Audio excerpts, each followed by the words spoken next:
بسم اللہ الرحمن الرحیم۔ اب اسلام میں حکم یہ ہے کہ بھئی جب جہاد ہوا، لڑائی ہوئی، دشمن کے مرد بھی قبضے میں آئے، عورتیں بھی قبضے میں آئیں، اب آپ کے پاس کتنے آپشن ہیں؟ یا تو ان کو چھوڑ دو ایسے ہی، تو پھر پکڑا کیوں تھا جب چھوڑ نہیں تھا آپ نے؟ وہ جنگ اور لڑائی کا فائدہ کیا جب ان کو ایسے ہی چھوڑنا تھا آپ نے؟ دوسرا آپشن آپ کے پاس یہ ہے کہ ان کو جیل کی سلاخوں کے پیچھے ڈال دو جیسے ڈالا جاتا ہے۔ اور آپ صدیوں تک جیلوں کے حالات ذرا یوٹیوب پہ سرچ کر کے دیکھ لیں، جاپان کے جیلوں میں کیا ظلم ہوتا تھا، یورپ کے جیلوں میں کیا ہوتا تھا قیدیوں کے ساتھ، کیونکہ وہ آپ کے کچھ لگتے تھوڑی ہیں جو آپ ان کو کھلاؤ گے خربوزے صبح و شام۔ ایسے ان قیدیوں پہ یہ جو آج کل بڑی ویکسینیشن اور دوائیں ایجاد ہوئی ہیں نا، جو ہم کھا رہے ہیں، ڈپریشن کا علاج ہو رہا ہے، یہ پہلے جنگی قیدیوں پہ تجربے کیے گئے ہیں اور انتہائی اذیت ناک موت سے ان کو دوچار کیا گیا ہے۔ بڑے بڑے جنگی قیدیوں پہ دنیا تجربے کرتی رہی ہے۔ ایسے تجربے ہوئے کہ یہ والی دوا سے انسان جاگتا ہے تو فلاں قیدی کو کھلا کے دیکھو کتنے دن تک جاگتا ہے۔ اس بیچارے کو ایک ہفتے جگایا، وہ دماغی توازن کھو گیا، وہ سر دیواروں سے مار رہا ہے، چیخا، وہ مر گیا۔ کوئی بات نہیں، مر گیا تو اندازے ایک رپورٹ تیار ہو گئی کہ اس دوا کے سائیڈ افیکٹ میں یہ کہ ایک ہفتہ اگر کھائی جائے تو بندہ مر جاتا ہے، نہ کوئی کیس بنے گا۔ یہ تجربے ہوئے قیدیوں کے اوپر، بہت اذیت ناک جو ہے نا مراحل سے جنگی قیدی گزرتے رہے ہیں۔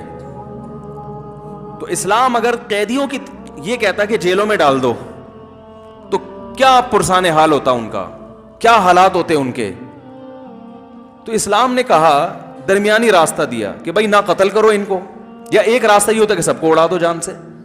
تو قتل کرنے کا کیا فائدہ جب ایک قوم آپ کے قبضے میں آ گئی ہے، اس کا شر ختم ہو گیا، وہ لڑنے کے قابل نہیں رہی ہے۔ بھائی لڑائی اس لیے تھی نا کہ ان کا شر ختم ہو جائے، شر ختم ہو گیا تو درمیانی، اور یا یہ کہ ان کو آزاد چھوڑ دو۔ تو آزاد جب ان کو چھوڑیں گے اس طریقے سے تو مغلوب قوم کو انسان کبھی بھی فطری طور پر اپنے جیسا مقام دینے کے لیے تیار نہیں ہوتا، نہ ان عورتوں کو دے گا نہ ان مردوں کو دے گا۔ درمیان کا راستہ کہ ان کا بھی فائدہ ہے اور جو مجاہدین ہیں ان کا بھی فائدہ، کہ مجاہدین میں بانٹ دیے جائے۔ بھئی یہ تم لے لو، یہ تم لے لو، اب یہ تمہارا غلام ہے، اس کا سارا خرچہ تمہارے اوپر اور اس کے ذمہ تمہاری خدمت۔ یہ کانسیپٹ ہے غلام کا۔ یہ بہترین حل تھا جنگی قیدیوں کا اس زمانے میں۔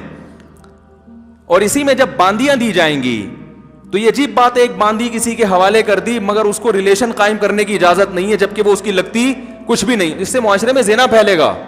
تو اس کو حق دے دیا کہ بھائی جو زوجہ کے ساتھ ریلیشن ہے وہ اس کے ساتھ کر سکتے ہو، لیکن اس کا ساری زندگی نان نفقہ تمہارے ذمے، اس سے جو اولاد ہوئی وہ تم اس کے باپ ہوگے، اور اس کو کوئی دوسرا آدمی ہاتھ، یہ پبلک پراپرٹی نہیں ہے۔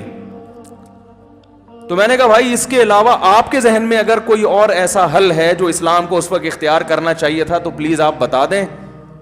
تو ہم پھر یہ کہیں گے کہ یار اسلام کی توجہ اس طرف کیوں نہیں گئی تو اس کا مطلب یہ خدائی مذہب نہیں ہے، کوئی حل نہیں ہے کسی کے پاس۔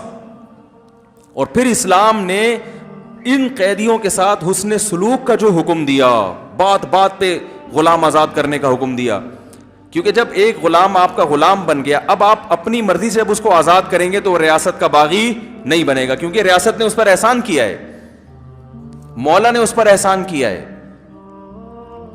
جس باندی کے اولاد ہو جائے اس کو بیچا نہیں جا سکتا، کیونکہ اب وہ مولا کے مرنے کے بعد آزاد ہی ہوگی۔ قسم کھا کے آپ نے توڑ دی، کفارہ کیا ہے؟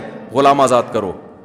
آپ سے ناحق کسی انسان کا قتل ہو گیا، کفارہ کیا ہے؟ غلام آزاد کرو۔ زوجہ سے زہار کر لیا، کفارہ کیا ہے؟ غلام آزاد کرو۔ تو بہت سارے مسلمانوں سے جو کوئی غلطیاں ہوں گی نا تو ان غلطیوں کی تلافی میں کیا کر دیا؟ غلام آزاد۔ اس طرح سے غلاموں کی آزادی شروع۔ تو اب یہ تو بتا رہے ہیں کہ اسلام میں غلاموں کا نظام ہے، یہ نہیں بتا رہے کہ غلامی تو ساری دنیا میں تھی اس وقت۔ اسلام میں غلاموں کے ساتھ جو سلوک تھا وہ دوسرے قوموں سے 1000 گنا بہتر۔ نمبر 2، اسلام کے پاس اس وقت غلامی کے علاوہ جنگی قیدیوں کا کوئی آلٹرنیٹ تھا ہی نہیں۔ تیسری بات یہ کہ اسلام نے غلامی کو نہیں، غلامی کے آزاد کرنے کو پروموٹ کیا ہے۔ غلامی کے آزاد کرنے کا جو سسٹم اسلام نے بنایا تھا اس وقت پوری دنیا میں کہیں بھی نہیں تھا۔ وہ لا الہ الا اللہ